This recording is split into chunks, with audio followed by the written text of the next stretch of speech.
Israelites were God's special people. He loved them very much, but they disobeyed God a lot. Because God loved them, He sent them messengers called prophets. The prophets warned if the people didn't return to God's ways, God wouldn't protect them from danger. Most of the time, the Israelites chose not to listen to the prophets' warnings. So God let the Israelites lose their homes to their enemies.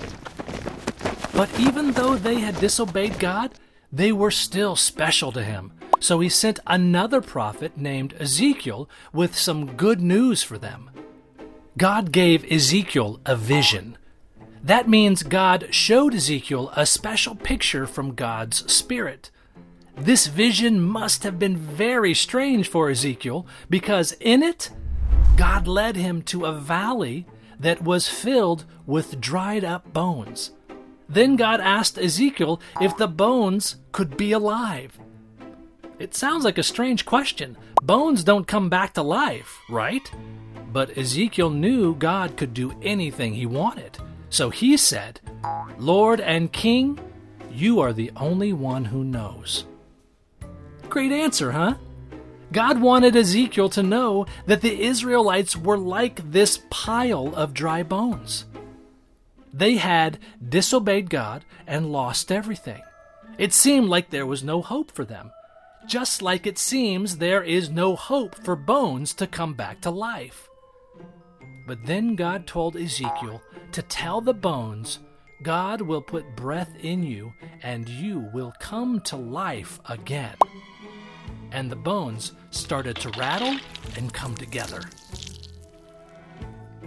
Then a body appeared on them, but they still weren't alive because they didn't have God's breath yet.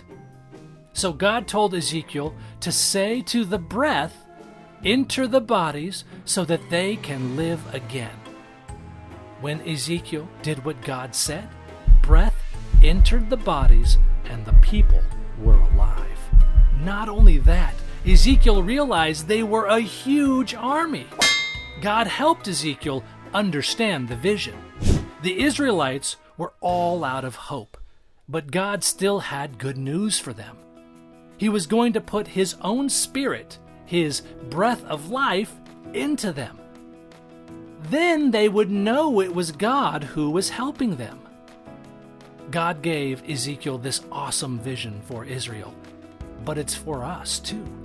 It helps us know and share another piece of good news. When Jesus died on the cross, He didn't stay dead. God raised Him up. Only this wasn't a vision, it was real life.